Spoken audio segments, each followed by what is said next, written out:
Добро утро на сите. Мирман Джес. Добро утро.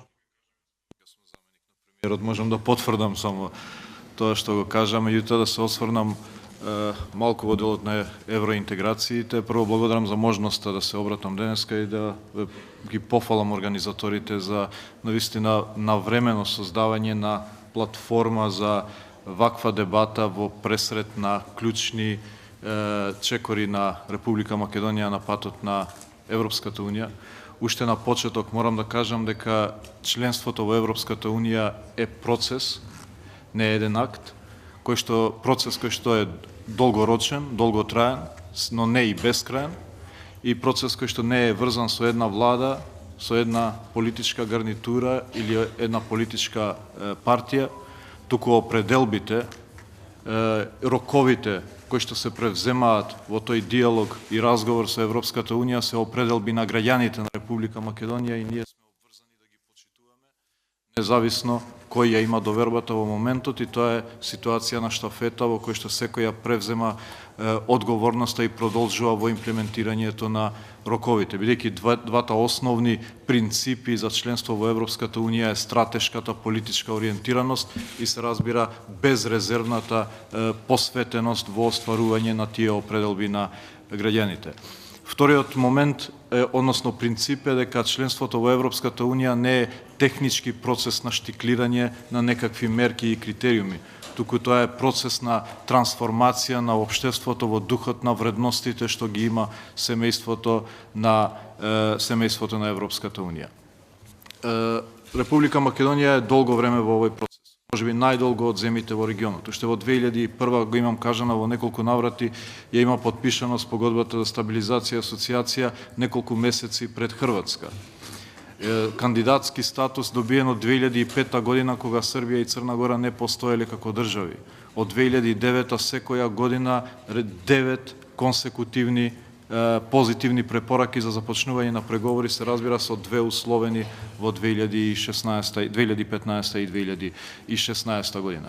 Меѓутоа, Република Македонија и покрај тоа што била во ситуација заглавена во тој процес, сепак никогаш не престанала да го трансформира општеството, бидејќи има сватено од почеток дека тоа не е процес само заради ЕУ, туку реформите се прават заради граѓаните, заради нивните потреби, затоа што тие ги користат услугите на оваа судство, на оваа јавна администрација или пак безбедносни служби. И имаме ситуација кога во последниот извештај на Европската комисија, кој што за прв пат, освен прогресот за изминатиот известувачки период, дава и кумулативна подготвеност на државата од денот на започнување на спогодбата за стабилизација и асоциација, и тоа дава една можност за компарирање на земите од регионот. Македонија испадна прва во регионот во однос на прогресот во политичките критериуми.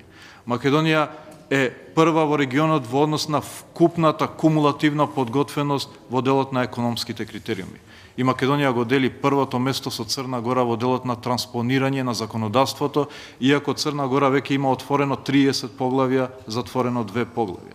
Што значи дека ние сме го сфатиле сериозно овој процес заради нас, иако не сме имале обврска тоа да го направиме формално, бидејќи не сме имале започнато преговори, туку во еден процес на внатрешна симулација на преговори, Македонија во таа компарација која што прв пат ја правиме се наоѓа некаде на почетокот, на врвот. Меѓутоа, тоа е во делот на законите. Најголемиот проблем што има оваа држава, меѓутоа и овие региони, е постоењето на геп помеѓу законите и помеѓу имплементација на тие закони и духот на законите во општеството.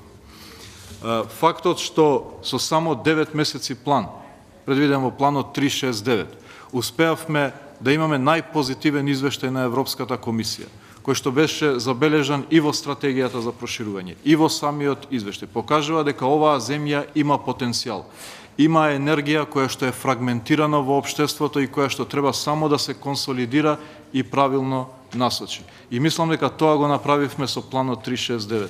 Една постоечка енергија во нашето општество, во нашата администрација, во нашиот систем. Успеавме да ја канализираме правилно, за да можеме да добиеме таков извештај и таква проценка. Меѓутоа, мора да покажеме дека тој процес не беше ад-хок процес на добивање на позитивен извештај, туку е една одржлива посветеност на државата за продолжување и продлабочување на реформите со цел правење на европска држава пред се. Затоа сега продолжуваме со планот 18, кој што е во фаза на драфт. Оваа недела го презентиравме пред делегацијата на Европската Унија, утре го презентирам во Брисел и пред високата представничка и други комесари, за да можеме у петок да го презентираме пред опозиција и пред цивилното општество и драфтот, а потоа откако ќе добиеме фидбек и од цивилното општество и од другите, да можеме да го усвоиме на влада, за да продолжиме понатаму. Иако имам кажано дека најдобриот чекор после планот 369 е започнување на преговори веднаш, бидејќи тоа е најдобриот начин да се канализира таа општествена енергија во реформите. И тоа е поглавието 23, поглавието 24. Меѓутоа, не можеме ние како влада да чекаме на хипотетичка ситуација, добивање преговори, датум за преговори, иако тоа е многу известно. Меѓутоа, сепак, имаме план за да го покрие периодот од денес па се до започнување на преговори. А тоа е планот 18, во кој што доминантно ќе бидат реформите во судството, продолжување на стратегијата за реформи во правосудство, кој што беше донесен на еден инклузивен и транспарентен процес, кој што има акционен план со редица на закони во тој пайплайн на акциониот план, и кои што треба да се усвојат. Дел од нив беа усвоени со планот 369, дел од нив, како што е законот за обвинителство и други закони, треба да се носат во наредниот период, меѓутоа тоа ќе биде обврска на сега и на министерката за правда. Значи, продолжуваме посветено, почитувајќи ги двата основни принципи, инклузивност и транспарентност во овој процес. Ви благодарам на вниманието.